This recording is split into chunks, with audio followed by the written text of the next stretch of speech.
So today I'm going to be talking about how we use causal inference methods at CPL to study what kinds of interventions work to reduce homelessness.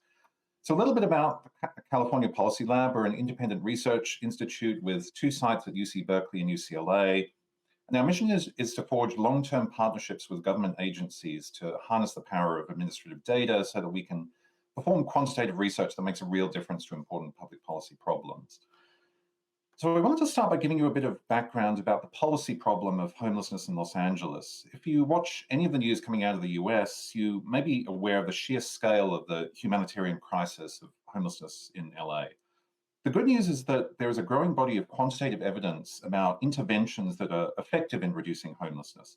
But nonetheless, there are lots of areas where we need to learn more, and this is where CPL's research agenda comes in. So one of the research projects that we're working on is whether time-limited rental subsidies are effective in reducing homelessness. Now, when we ask this question, we're really asking a causal question about whether the intervention was effective. We don't just want correlations or associations. So in the next few slides, I'm going to explain a bit about what we mean. So you've probably heard this slogan at some point that correlation is not causation. It's one of those phrases that has become a bit of a cliche and can definitely be misinterpreted, but I do think it captures the essence of the problem of causal inference. So I'm going to illustrate the problem with a real-world example using CPL data. So let's take a look at a sample of people who were receiving CalFresh food stamp benefits in 2019, and we want to know whether subsidized housing with supportive services reduces homelessness for this population. So how do we go about answering this question? The basic starting point is to compare people who received subsidized housing versus those who did not. So in other words, we start by looking at whether there is a correlation between subsidized housing and future homelessness.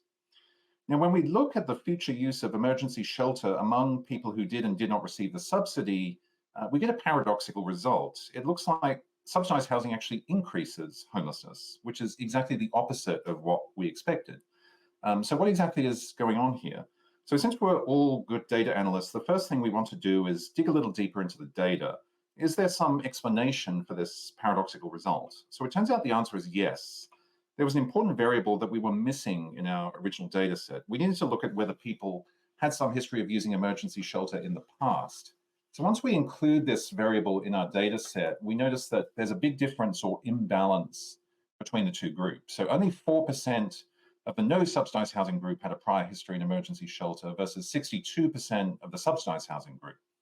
So this is an example of a phenomenon called selection bias. It goes by many different names in the causal inference literature. Another common name for the problem is unobserved confounding. What it means is that there's some unobserved variable that affects both the intervention and the outcome that we're trying to study.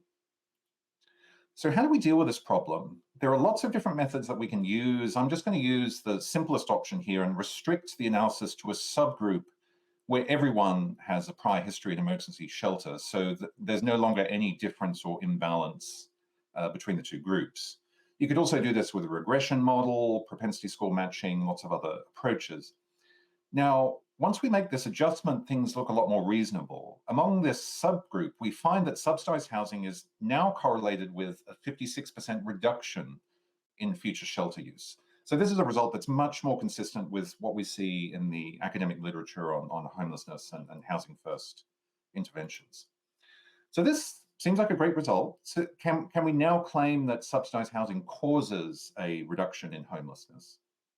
Well, the answer to that is maybe. If we knew that there were no other missing variables that could bias the results, then we could claim that we have evidence for a causal relationship. But how exactly do we know that? I mean, there are many different factors that we know have a relationship to homelessness, things like race, gender, age, disabilities, and so on. But this is still an open field of research. There are lots of potential relationships that we don't know about. And notice that the data set itself doesn't tell you whether or not there's an unobserved confounder, right? You need some kind of background theory or knowledge in order to know that.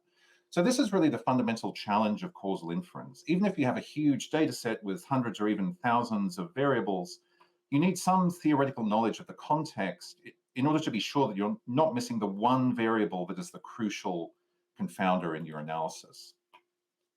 So this is where the field of causal inference comes in. You can think of causal inference as a set of statistical methods or what we call identifying assumptions that help us deal with this problem of selection bias. Now, the ideal form of causal identifying assumption is random assignment, right? So if you're coming from the tech world, you'll know about this approach under the name of A/B testing, right? So the great thing about random assignment is that by definition, there can be no selection bias or unobserved confounders because assignment is random. The downside is that random assignment can be ethically and practically infeasible, particularly in social service and government settings. There are just many cases where you can't ethically tell people that they're in the control group and they're not going to receive any services, right? So if randomization is not feasible, we can use the slightly less ideal approach called quasi-experimental designs or natural experiments. So the idea here is that you try and find some situation out there in reality that closely approximates a randomized experiment. So the advantage is that this can be a lot less costly and more ethically acceptable. But the challenge is that your analysis is only as credible as your identifying assumptions. If people don't believe your identifying assumptions, then they're not going to believe that you've established causality. So I want to convey that causal inference is not just a set of statistical methods, but really a general kind of scientific approach to data analysis and empirical research. This is kind of my own take on things, but if I could distill it into two basic principles, I would say that the first principle is that we can look at causal inference as a kind of dimensionality reduction. And then the second principle is that causal inference is focused on assumptions that have empirically testable consequences. So recall that we started out with this very hard problem of trying to think through all of the possible sources of selection bias when analyzing homelessness. Obviously there's demographics, geography, time, structural conditions, individual risk factors like disabilities, substance use disorder, mental health diagnoses, et cetera, et cetera. The list of these potential confounders is almost endless, and it's difficult to argue that you've captured absolutely everything that can be relevant, particularly in very contested domains in social science. But the great thing about causal inference methods is that they reduce the dimensionality. So instead of trying to think about every single possible risk factor for homelessness, we can instead think about whether one specific identifying assumption holds. So that's not necessarily an easy problem, but it can be easier than this original version. So I've emphasized that causal inference is all about making assumptions. So even though those assumptions can't strictly be proven in the data, they often have empirically testable consequences that we can potentially observe in the data. So what this means in practice is that causal inference is all about constructing an overall narrative or story. It's very rare that you're going to have a simple kind of knockdown argument that kind of proves causality. It's about building a convincing body of evidence. So this is all very abstract so far. So I'm going to illustrate how it works in practice with a real-world CPL project from a couple of years ago. So a question that policymakers have had for some time is whether time-limited rental subsidies are potentially a more scalable solution to the problem of providing housing for people experiencing homelessness. So time-limited subsidies, or TLS, involves providing a short-term subsidy of around $5,000 to $10,000 that's paid directly to landlords on the private rental market. Now, prior to CPL's paper a couple of years ago, there wasn't actually much quantitative evidence out there on whether this is a successful strategy. In fact, a lot of people were skeptical about the idea that a time-limited rental subsidy could kind of reduce homelessness. So this is where we come in at CPL because there's no randomized trial. In our paper, we use quasi-experimental designs to answer the question. And the basic idea is similar to what we saw before. We compare people who received TLS to those who didn't, and we apply a range of identifying assumptions to infer causality. So having said all that stuff about confounders, our primary analysis is actually using a selection on observables assumption. So this is meaning that we assume that our data set contains all the potential confounding variables, or at least decent proxies for those confounders. So even though this is a hard assumption to justify, we think it has at least some credibility because we have access to a very large and rich administrative data set which contains hundreds of variables covering most domains known to be associated with homelessness. So this slide shows the estimates of the causal impact of TLS using our primary selection on observables assumption. And we see that TLS reduces homelessness in each of the 4 years following program enrollment even after applying the regression adjustment to control for the observed confounders. So this is all well and good, but the problem is that the selection on observables assumption is very strong, and a lot of people, especially economists, are going to be unconvinced. So even though we observe a lot of confounders in the data, there are things that we don't observe, such as whether someone has all their documents and identification in order, people's evictions and credit histories, and so on. So in order to have a more robust design, we supplement this analysis with a range of secondary analyses using different assumptions. So our first supplementary analysis is what is called an event study, or to use the long name, a staggered adoption difference in differences design. It's a long name, but it's a very simple idea. The basic idea is that we assume that people would continue on similar trajectories over time. So this is called the parallel trends assumption. So one nice feature of this design is that it will control for unobserved confounders on the assumption that they don't vary over time, right? So this might be able to control for things like interpersonal skills, if you think that those are relatively kind of constant over a long time period. Unfortunately, it doesn't address all potential sources of selection bias, but it's still a useful strategy. So we can see on this slide that the prior trajectories provide evidence that the parallel trends assumption holds. So this is an example of what's called a falsification test. Even though we're not proving causation, if this prior trends period looked different with the bars not matching up, that would potentially falsify the design, right? So this is kind of a nice result. And we see the causal impacts on the right-hand side. So the fact that these look very similar to our primary estimates gives us extra assurance in the credibility of the main results. Our second supplementary design leverages the fact that caseworkers in the homeless services system are quasi-randomly assigned. So this is due to the system being very short-staffed and resource constrained. So it's very hard to cherry pick when assigning caseworkers to work with participants. So on this assumption that caseworkers are randomly assigned and have different propensities to lease people up in TLS, we can infer causality. So this research design actually originated in the criminal justice literature. People realized that you could use different propensities of judges to assign sentences to people to estimate the causal effect of incarceration.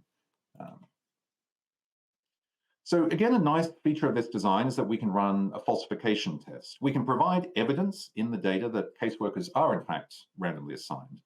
So if that is true, then we shouldn't see any difference in baseline covariates for people assigned to different caseworkers. And when we do look at those baseline covariates, even though there are 9 significant differences for the assignment of time-limited subsidies itself, there are only 2 when we look at assignment of caseworkers, which is a result that's consistent with conditional random assignment. So with this sort of analysis, we usually apply what's called an instrumental variables design to estimate the causal effect of the treatment, in this case, TLS. Unfortunately, we can't do this in our case because there's something called the exclusion restriction, which requires that TLS caseworkers have no effect on homelessness outcomes apart from assigning TLS. And we know that this actually isn't the case because caseworkers in the homeless services system perform many different tasks, right? They perform case management, they refer people to other services. So that's a bit of a restriction with our analysis.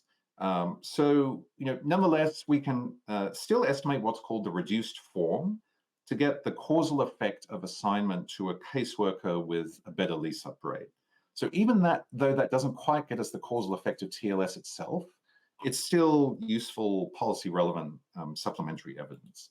And we can see on this slide that assignment to caseworkers with better TLS lease-up rates causes better outcomes for participants. So this slide summarizes all of the strategies that we've used in this study. There's one called positive selection bounding that we didn't have time to discuss today. But I would say that this is a pretty common situation in real-world empirical research where, unfortunately, you don't have the luxury of data that neatly conforms to the requirements of the study. But the fact that the causal impact estimates are very similar across all of these three strategies using different assumptions lends extra credibility and weight to the main results. So to summarize, I've given you a whirlwind tour through a real-world causal inference project at CPL, and I just wanted to emphasize how causal inference as a research methodology has a couple of nice features, right? So the use of identifying assumptions is a way of reducing the dimensionality of the problem. And even though those identifying assumptions can't be proven, they have empirical consequences that can be supported or falsified in the data. But the TLS study also shows that real-world problems often don't neatly conform to these assumptions, right? So if you're an academic researcher who's primarily interested in publishing journal articles, you might have the luxury of just cherry-picking research projects where the assumptions hold. But if you're in a more practical context, you kind of have to make the best of what you have. So research in the social sciences is inevitably going to be highly contested because at the end of the day, most research has political implications. So, as Karl Marx said, there's no royal road to science. We have to do our best to make the best of what we have. I've given a couple of examples of great causal inference books, if you guys are interested in reading more. But otherwise, that is it. Thank you so much.